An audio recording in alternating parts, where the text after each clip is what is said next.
Pandemonium Reigns. Pandemonium Reigns in your ears, in your business, in your speakers, all up in your junk. Maybe not your junk, but you know what I'm saying. Glad to be in that vicinity, though. Oh, right in the area. Glad to be back with you, talking week one. What a wild week that it was. Before we get into that, though, make sure you hit like and follow and subscribe. Make sure you tell somebody. Just go ahead and hit the share button of YouTube and copy the link and send it to somebody. Do that right now, in this moment. Make it happen. Hit follow, hit like. We appreciate you hanging out with us for the party. With that said, Florida traveled to Utah. Utah, 24. Florida, 11. One word to describe. I'm going to go ahead and give you my word first. One word to describe Florida, the Florida football team, based off that game, dysfunctional. That's a good word. I've got one for you. Ready? Let me have it. Slow. Dysfunctional and slow. Not good words you want to use when describing a football team. Not good words at all. Not good words at all. That's the opposite of what you want. Mm-hmm. But let's go ahead and establish this. Utah, they're a good football team. They are, man. I mean, without your QB1, that's impressive. Yeah. Yes. They rotated guys at that position. I mean, three dudes, saw had the opportunity to put the ball in the air, but they ran really well, and they're always physical. They have an edge defender, white dude, number 83. Looks just like a Utah football player would, right? No swag about him, nothing on his arms, nothing on his hands, just out there making plays, making life miserable for Florida on that night. Yes. Jonah Ellis, you reminded me of that guy. I mean, textbook definition of Utah football, hates offensive success for the other team, doesn't want to give you an inch. I mean, just that's Utah football in a nutshell. And that group made Florida's night just a living hell on last Thursday night. And it wasn't fun any bit of the game for them. Don't know what they're doing. I mean, I have questions about what they're doing. I spoke to a Florida fan on Sunday, and I was trying to be nice. I said, I'm not talking smack because they've owned Tennessee for the better part of 2 decades, but I don't know what they're doing. I don't understand it. It doesn't look like winning football or an attempt at winning football. Yeah. I don't recognize that program for what they were in my childhood and when I was coming up. I think the greatest question now is, if that continues, how much longer will Billy Napier continue in Gainesville? They've got 31 million reasons. It's really just 5 million reasons to make it to make it into 2024, because a whopping $31 million buyout drops down to 26 million after next season is what I've heard. But those are both large sums of money. You can't afford to just sit around and get behind. I mean, if you want to hire Deion Sanders and try to fix it in 1 year, you could, but that's not what they're going to do. I mean, that's, again, money. I don't recognize what they're doing. It doesn't look like a winning product. I don't know that I believe in coaches like Dan Mullen, like Billy Napier, like Charlie Strong or Will Muschamp, if you will. Yeah. Wait around for the perfect job or the big job that they want. It just doesn't work out more times than not, it seems. Sure, it worked out for Kirby, but I mean, it doesn't work out all the time. I don't understand it. I don't know what he's even trying to do half the time, because I don't even believe that Graham Mertz is the best quarterback they could have got out of the portal. And in many ways, they're just a quarterback away. If they had a solid dude at quarterback, they could do so much more. Mm-hmm. But and Mertz wasn't bad. He wasn't the reason they lost, but they could do a lot more there. Right. Mertz's stats are a little inflated because they spent most of the time trying to come back. 31 for 44, 333 yards, a score and a pick. QBR is good for 30.4, which is incredibly low. You're right. They did not lose because of him. They lost because of dysfunction. Yeah, absolutely. I mean, when you force a punt, and that's negated because you have 2 number 3s on your field, that's management. That's management of your roster. They have essentially a quality control guy as their game changer coordinator, not their special teams coordinator. Is my understanding. That's the worst vibe in the world for guys like us that have been through the coach speak gauntlet. You brought in Montrell Johnson from his last stop down in Louisiana. he got 3 carries. You have Trevor Etienne. You gave him 7 carries. You didn't start this game down 21 points. Why in the world were they not a bigger part of your game plan? And I know that both of them had some receptions, but their passing game looks like, where's Pearsall? Where's Pearsall? Where's the tight end? Where's the line of scrimmage throw? It doesn't look like let's challenge a defense. Let's make life hard for them. Let's spread it around. It looks like let's survive and I don't know. Let's survive and try not to get killed. Exactly.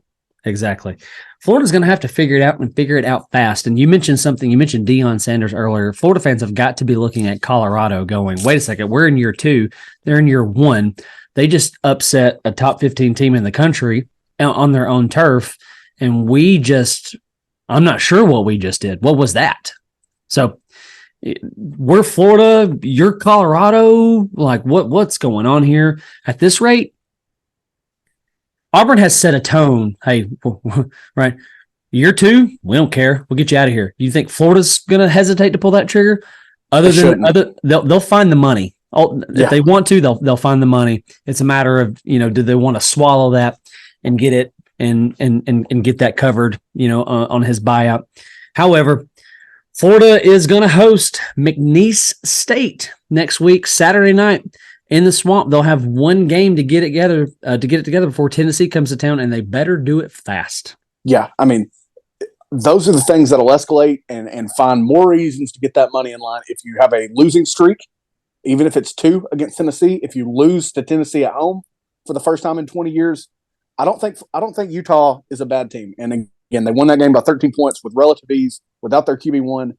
But Florida's got, like you said, got major issues. Major play calling issues to me where I just don't know what they're doing.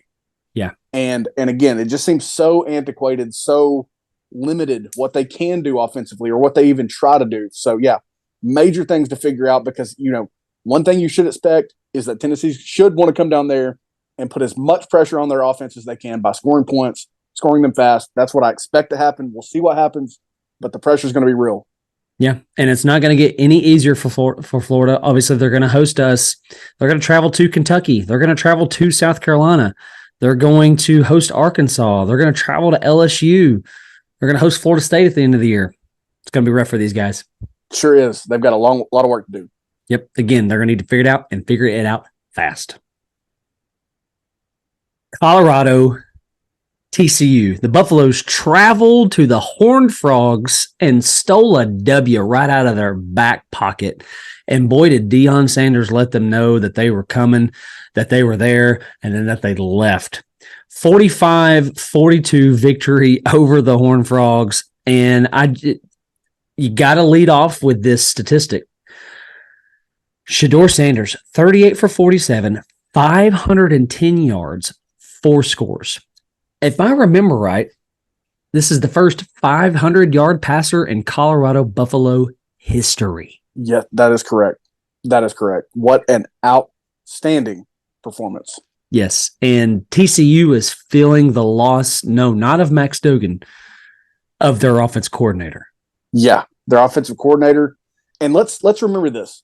They were so tough. They were so good last year at coming back in games. That's what they kept doing over the middle to late portion of last year. They just kept coming back.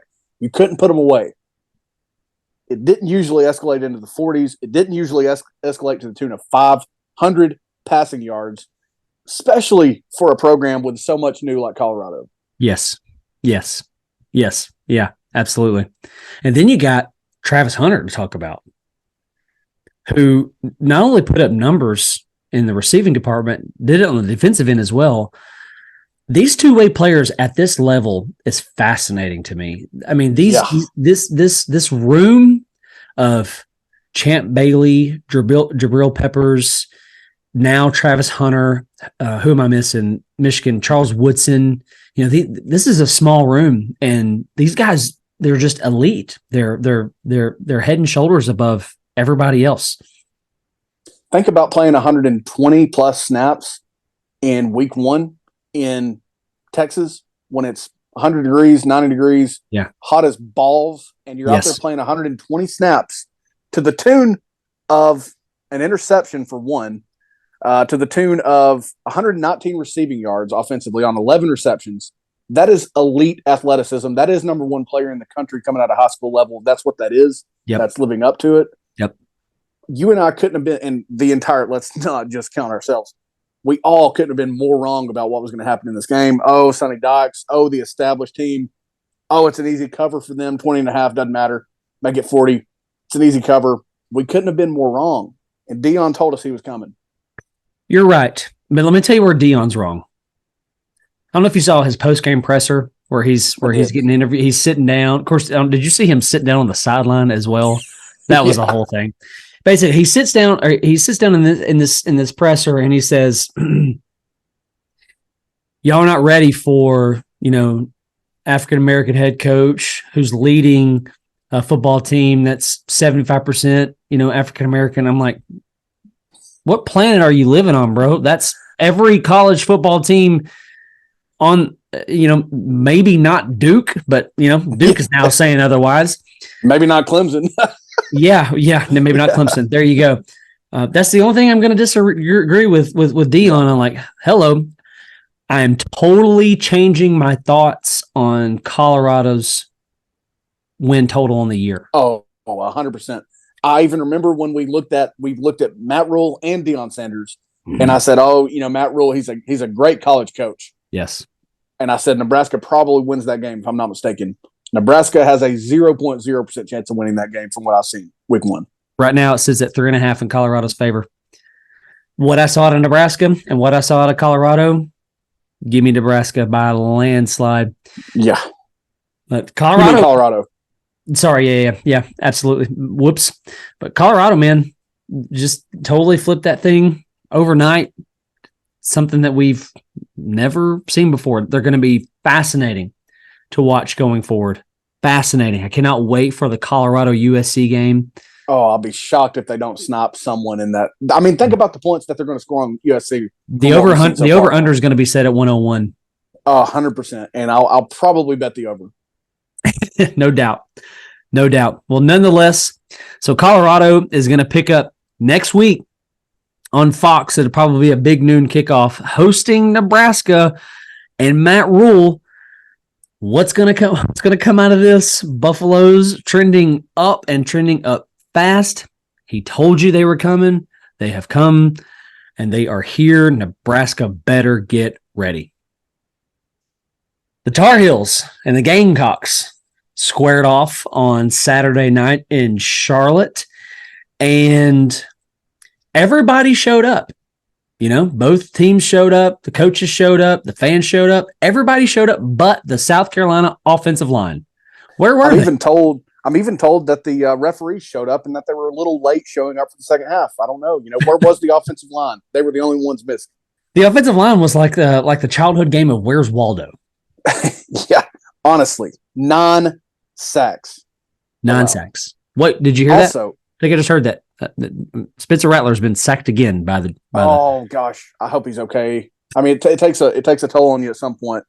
9 sacks. I know the rushing that affects your rushing numbers, and they netted -2 as a team against an ACC opponent. By the way, an ACC opponent that had major issues defensively during this era.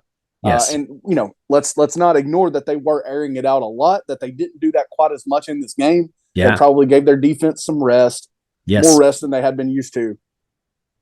And it turned into 9 sacks and -2 rushing yards for the Gamecocks. Yeah. And again, here we go. The similar narrative to the whole thing out on Graham Mertz. Everybody's going, well, Spencer Rattler was 30 for 39, 353 yards in that loss. Well, he had to throw it a lot. Because why did he have to throw it so much? Because their leading rusher was 12 for 23. So even when it was closer, they couldn't find yards. So, of course, and you know what? The dude has elite talent. He's got elite talent. He's got an incredible arm, but offensive line was just nowhere to be found. But another elite talent, Drake May. Drake May is absolutely elite. I mean, I will be shocked if that dude isn't an absolute stud in the NFL. I mean, a stud. Just the things that he can do.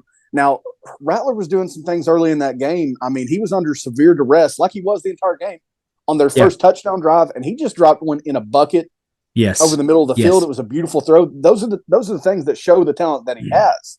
Yes. But it's not going to pan out to much more than Beamer's already done there if they can't protect their quarterback against the defense that has struggled like NC. Right. And you know what? You and I are Tennessee fans. This is obviously, it's so clear, right? So we're going to take our shots at Shane Beamer. Complaining about the chain gang going into the second half, that's Butch Jones stuff, dude. You know what? Complain about it. File a complaint to the NCAA. Don't make it public. Yeah, especially don't make it public if your words preceding that line or following that line are I don't have any complaints about my team or I don't see any issues with my team or something like that. If you're afraid to call out your offensive line in that environment, but you're going to call out the refs to start a half, it's not like they slowed down your tempo. I mean, I don't even understand the complaint. I didn't watch that moment. You were actually hooking me up with updates. You said that South Carolina had converted an onside kick. That's so shocking because they are Beamer ball. It's what they do. You should be ready for these things. That notwithstanding, they should have converted the fourth down as well. Had a drop pass that Rattler put on the money. It looked like, but yeah. And look, Tennessee owes South Carolina on so many levels for last year. Let's not forget that they dealt them a blow in 2021. That was probably the reason for the excitement and the running up of the score last year in Columbia. So I know that we owe them one. I know that they've got our number most recently, but that's Bush League, dude. That's the crap that I was talking about him going into last season. Look at my shoes, look at my sunglasses and my TikToks. I mean, I can't stand that crap. You and I both have an obvious distaste for it with guys like Butch Jones running our program into the ground. I can't even believe that he would be so bold to say that thing when his team allowed 9 sacks. It was ridiculous. Utterly ridiculous. So here's some other stats coming out of this game. They were 4 for 14 on third down, 0 for 4 on fourth down. Gosh. They were -2 rushing. Of course, those sacks are going to be netted into that, obviously. And then that puts them at -0.1 yards per rush on 31 total attempts. And like you mentioned, Joyner was their athlete, not even their running back. DeCarrion Joyner was the only guy in positive yards as a rusher. They had another running back in the negatives, -1, but you had DeCarrion Joyner, 12 carries for 23 yards. That's putrid. That is putrid. Yeah, it's not good. Not good. And they are missing Jaheim Bell big time. They need all the weapons they get. I mean, don't be surprised if Shane Beamer still has a job by the end of the season that he's not hitting the portal hard for offensive linemen. But with that said, as bad as South Carolina looked, I thought North Carolina looked exceptionally well. They're a little more balanced on the offensive end. Chip Lindsey is going to not necessarily say slow things down, but he doesn't want to score so fast. Yeah. They were 39 for $168 in the rushing department, 269 yards in the air department. And I thought their defensive front, again, against the bad offensive line, looked really well. And you're like, well, South Carolina looked really, really bad. But North Carolina did things like tackling in the open field. And they were getting off blocks in the second, third levels. And so thought North Carolina looked really, really well. Excited for them going forward. And South Carolina's going to have to figure it out real fast because they're going to host Furman, and then they're traveling to Athens, Georgia. Yeah. I mean, their offensive line in Athens, I just almost as close as I'll ever get for feeling sorry and being scared for those guys. Tennessee's defensive line that looked great against Virginia or looked surging against Virginia should look the same way in Knoxville in 3 or 4 weeks. There's no reason as of right now that they shouldn't. Right. I mean, that's going to be a long year for that unit. Missouri, they've got some pieces that can give them problems. Kentucky has been better and better on defense under Stoops. I mean, it's just going to be a rough slate. On the other side, North Carolina looks like they could be the other contender for the conference as of right now. Don't forget Duke, North Carolina, Florida State. Those look like possibly your top 3 in the ACC right now.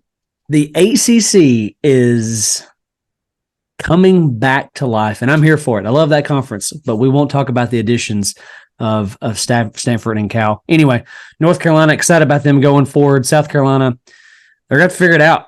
They have to figure it out fast. Much like Florida. The LSU Tigers and the Florida State Seminoles, man, what a game. It didn't let down. It didn't disappoint, provided so much conversation. I want to lead off here by just saying Florida State is legit.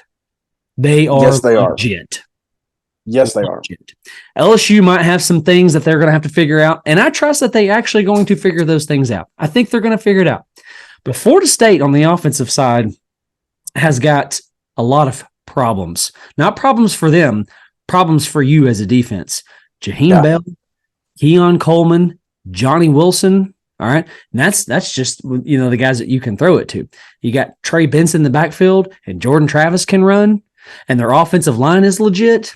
Now we're talking about their defense. They got Brandon Fisk, who everybody wanted in the portal. They got Jared Verse, right? They've got some linebackers that are dudes. They picked up Fentrell Cypress out of the portal. These guys are loaded. They are a problem, a major problem.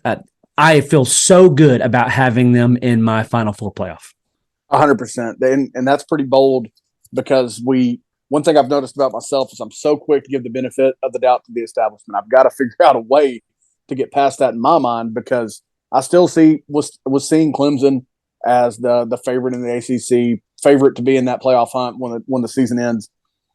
I don't see Clemson having an answer for this Florida State team, whether they face them once or twice, I should say, whether they face them twice or just the once in the regular season. I don't see them having answers for this team. They don't have the athleticism, it appears, that Florida State clearly has, like you alluded to, on the outside and on the inside with Jaheim Bell and what can be a wicked rushing attack when you factor in Jordan Travis and again, a solid offensive line, a very stout defensive front like you're talking about, killed the transfer portal. They make me believers in the portal making weapons out of guys that didn't want to be where they were previously.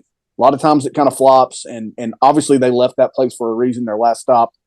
Florida State puts them to use, and they put them on display. Yes, they did. And I think one of the most exciting things out of the portal that they got was Keon Coleman. He's Absolutely big, and he is an athlete. He's got great hips. He's got great feet. Put up a dang hat trick. Yeah. Kid's a baller. Now, 100-yard hat trick. Wild concept. Now let's flip sides and let's talk LSU for a second. LSU's got a lot of talent as well. I mean, we could pop off names: Harold Perkins, Mason Smith, who didn't play, Jaden Daniels, Malik Neighbors. They've got dudes. Mason Taylor, right? Yeah. So they're gonna have to figure out something. Your quarterback shouldn't be your leading rusher. He was 15 for 64, and when I say he shouldn't be your leading rusher, it's the number of attempts. He had 15 carries. The next closest was 4, and that's what every other back had. 4 attempts for 44, 4 attempts for 4, 4 attempts for 1. That's not good. No, that's bad. That looks like a reversion for LSU is what that looks like. It looks like they reverted back to week 1 of last year is what it looks like. That's a fair statement. That's a very fair statement. Now, the question that everybody's talking about at this point is LSU now out of the playoff race? And I'm going to say that they are not. Agreed. They're not. There's more than enough time to get back in. Of course, you're going to need – I don't know that you can lose another one. Yeah. I think that's going to be a little too costly. So it doesn't bode well for those guys, but you're going to travel. No, excuse me. Nope. You're going to travel to Tuscaloosa. Forgive me. You're going to travel to Tuscaloosa. I think you're going to host Florida. So, well, I don't know if that matters. Let me just actually glance at this so I can stop speaking out of my rear end. You're going to travel to Mississippi State. You're going to host Arkansas. That's going to be tough. You're going to travel to Oxford. You're going to host Auburn. That Auburn LSU has quickly become a conversation, by the way. Traveling to Tuscaloosa, hosting Florida, and you're going to end the season with A&M. And A&M created some conversation for themselves as well. LSU, kind of the theme of the day. You better figure it out, and you better figure it out fast. Yeah, no kidding. Yeah. Because it's coming. What are you doing when you have Harold Perkins dropping back? I think I saw the stat, maybe PFF. He dropped back like 28 times in pass coverage. Yes. And again, you said it just a minute ago, 12 rushes from a running back, 15 for your quarterback. It really makes me think. I don't put a lot of stock when a coach makes a comment like, well, we thought we were Georgia or something like that. I don't put a lot in that, but it kind of looks like that to me. It looks like from the top down, maybe they thought they were Georgia because they kind of just rolled the ball out there is what it seems like. Yes. Didn't at all play like we saw them play through the middle portion of 2022 when they were stacking wins, and they only got tougher after losing to Tennessee at home. They really only got tougher and tougher. Daniels was running a lot. I'll give him that. He was running a lot. He's fantastic at it. But that didn't look like the way they were playing last year, especially with Perkins. I mean, they had him doing phenomenal things in the rush game last year, not dropping back, not trying to use him in the wrong way. I'm going to say it's the wrong way because he's so dynamic coming after the point of attack.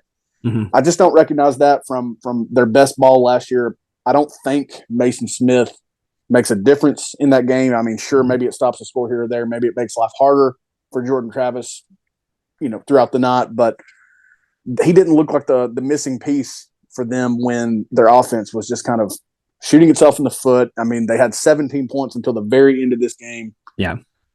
It's like you said a moment ago, the final score is not indicative because this was a full-on blowout. This was not, and not that 45-24 isn't, but I mean, they had 17 points until breaking a long one near the end of the game. Yeah. Yeah. Not good. Not a good performance on their end. Not a good performance on their end. They have totally changed my outlook on them. I had them winning the West. I don't know that I have them winning the West anymore. Yes, Agreed. Alabama played MTSU, but it was too much to not like out of LSU. However, I'll come back to what I said in the beginning. A lot of things that they can fix and a lot of things I think that they will fix. Yeah. How does that shake up in the SEC West division? How does that shake out for them with the playoff? Remains to be seen, right? It's only week 1. It is. The Clemson Tigers traveled to whatever town Duke is in. It's escaping me. I know that's not Duke. Durham. Wow. Durham. Wow. There goes that. Traveled to Durham and regret that trip. Lose that game 28-7. I want to start with some comments that Dabo made. He said that in his time at Clemson, they are 58-0 when they have rushed for 200 and passed for 200. That Clemson is all-time 108-0 when those two things have happened. Listen, Clemson, you talk about leaving points off the board. Clemson went up and down the field, missed field goal, blocked field goal, and 2 fumbles. Unbelievable. What's crazy, though, is if you add those points, so let's say 2 touchdowns, 14-21, and 2 field goals, 24-27, they would have won by 1 or lost by 1. and that's if they executed all of it to the max. Yes. Because the points that they did have, the 7 points that they did have, are off the heels of a muff punt. Yeah. Is that right? Yeah. Muff punt. Yeah. Granted them the field position to go get their 7. How could you possibly – I can't find it in me to be high on this Clemson team at this rate. I mean, I was. No, after this game is what I'm meaning, because I was as well coming in. I thought Klubnik would be the truth there. I thought they should have been able to run the ball with Shipley and Maffa really well. The one question I had was, are they going to get back to the point of making an argument? They're not it this year, but are they going to make an argument for wide receiver year? They're going to make some noise on the outside again. I didn't know who those guys would be if they did do it. I don't believe that they have those guys on the team this year to do that after last night's game.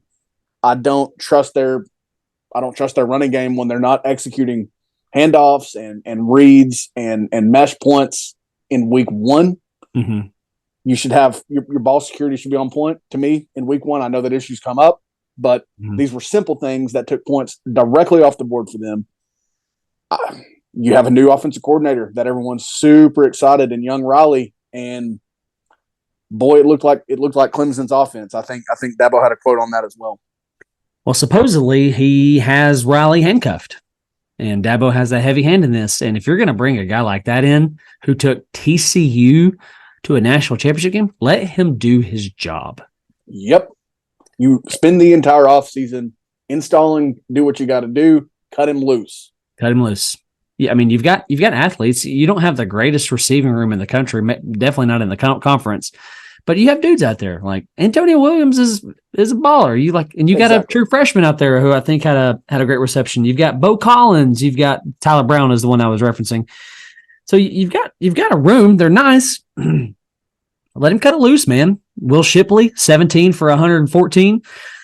Phil Maffa, I think that's how you say that, 11 for 65. Cade was 12 for 34. Cade throwing was 27 for 43, 209, a touchdown and a pick. And then we flip to the other side. Duke Blue Devils. Riley Leonard will play in the NFL, and he will play in the NFL for a very long time. Kid was 17 for 33, only a $175, but he is a football player who can also do the quarterback thing. Absolutely, he is. Absolutely, he is. When he made that fantastic run to the end zone, just shifting out of it, not going down, eventually getting to the outside and going up and scoring. I was like, well, there's Daniel Jones 2.0. I mean, right. the last Duke quarterback to really go in and have a lot of draft buzz, which I think you're correct on. I think Riley Leonard will. I couldn't have been more shocked. And again, I'm going to beat this into the ground this year, I think, but I've got to quit trusting the establishment so much because I'm like, oh yeah, Clemson's going to go in and cover. I think it was 13.5. It was right around 2 touchdowns. They couldn't have looked worse. I mean, honestly, their comparison would be in that's comparable to South Carolina's offensive line. That's comparable to Florida's offensive dysfunction, not in the whole, but in part. Just don't know what you're doing in week one doing those things. Not sure what you're doing at all, but give Duke credit because you know what? Their roster isn't your typical Duke football team. They've got some players out there. Mm-hmm. Most notably, outside of Riley Leonard, I want to point the attention to Al Blades Jr., whose daddy was a Miami legend. When did he transfer out of Miami and end up in Duke? The Blue Devils are happy he did. He's a tone setter. He wants to lay you out. Mm-hmm. But Duke, they've got a tackle who could very easily go first round. He'll definitely fall second or third round. So they've got talent out there. Mike Elko has done wonders in Durham, North Carolina, and it's only year 2. Yeah. I don't know, man. I don't know what that didn't look like Clemson circa 2013 to current, 2014 to current. Deshaun and late Taj Boyd Eric to current. It doesn't look like them. I mean, I don't recall Dabo being someone that wanted to handcuff an OC or only do the safe thing with the OC. I don't recall him being that guy. I don't know what's got him in that mood. I think he needs to wake up or get out of the profession, because if you don't want to play NIL and you don't want to play portal, you're probably not playing college football anymore. Right. Yeah. And then if you're gonna handicap your offensive coordinator who a lot of teams would have taken, then I mean, I don't know what you're doing. You don't seem to me like someone who seriously wants to be in the sport that much longer. If you're a Clemson fan, are you calling for his head? I don't think I would be in week 1, but if it's, think about it. If it's another year where they're not only out of the playoff, and this would be the new aspect, they're out of the playoff, but they're not that close to being in the playoffs, then I do think the seat's actually hot 2024 for sure. Because here's another, you want to throw the insult to the injury. Would you like me to go ahead and do that? Sure. DJ missed 5 passes on Saturday. Yeah. He had his best game of his career at Oregon State with far less weapons when he's not doing those things against, San Jose State in the Clemson orange. Right. But he did it in the Oregon State orange. And I can't wrap my head around that. We know what he is athletically. We know how big he is, how strong he is. And you can't find a way to use him. And I was like, last year and rewatching the Syracuse Clemson game from last year just recently, I said to myself, they'll never have a quarterback this bad again. He sucks. I'm wrong. It's not him. It's something over there in Clemson. At this point, right? It's got to be something inside the walls of Clemson. Now, they've got a little bit of time to figure it out, and I want to kind of hang around this conversation just for a minute. They're going to host Charleston Southern next week. They're going to host Florida Atlantic the week after that, and then they're going to host Florida State. Boy. All right, so let's just paint this scenario very quickly. You said you're not out on Dabo yet if you're a Clemson fan. Well, let's say you beat Charleston Southern and FAU by 3 scores. All right. But the wins are very meh. Mm. You know what I mean? Very, very bleh. Like, you did it, right? The scoreboard shows 3 scores, but the fan knows, like, that was not good. Yep. And then you host Florida State. And let's just say they tear you to shreds. Let's say 41-14. Yeah. Now are you out on Dabo? Man, I don't think you can move away from the things that he's done there this year. Not saying I don't think you can. I'm just saying, as a fan, are you like done? You get like I want him gone. Like I want it out. I don't think I would be. I Okay. don't think I would be because I mean, again, two national championships, another appearance or two into the playoff. Are you? And if that scenario happens, are you? It's going to be hard to do it during the season, so Sure. probably not. But if the season unfolds and we get into another offseason where he's not active in the portal and he's not doing those things, yeah, I hate to say it, but yeah, you're trending the opposite direction. Yeah, trending the opposite direction. And I don't mean to be, lackadaisical in my handling of him if I'm the AD in this situation, but yeah, we're having conversations like, look at what Florida State, look at what Florida State, look at what LSU, look at what Ole Miss, look at what these teams are doing in the portal. Colorado with 80-something new players. If you have a hole, don't be a stick in the mud. Go fill the hole and then use the guy. Yeah, absolutely. I mean, one man's trash is another man's treasure. Go make it that way and fill up your roster with that, because to me it looks like their talent's taking a marginal step back. I don't know how big it is, but it looks like it's a step back. On the outside, they don't have quite the same speed. They definitely, Duke made them quit last night. I believe in that. I don't think they're as bad as the 28-7 showing that it was, but Duke made them quit, and I just can't believe I'm saying those words. Duke made them quit. So it really makes me question what kind of effort that is in week 1 when hope should be springing eternal. I mean, they were in that game midway in the fourth quarter, and then very quickly and very stupidly, due to the ignorant fumbles that they had, they were not in the game.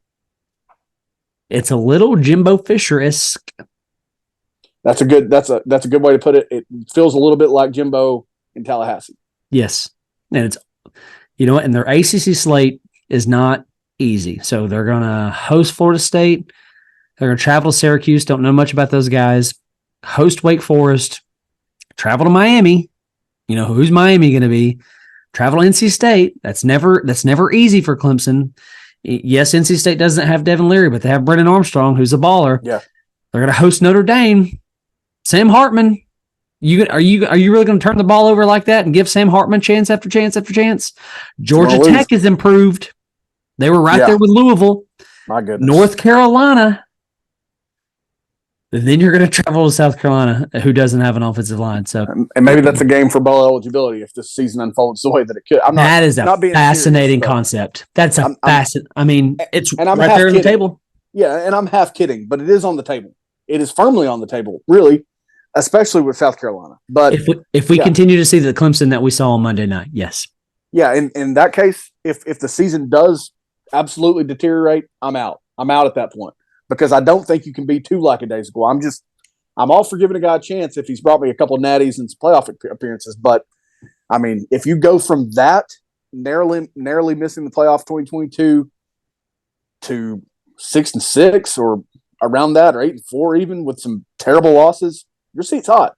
No kidding. Well, that said, I'm selling my Clemson stock and I'm buying Duke Blue Devil stock.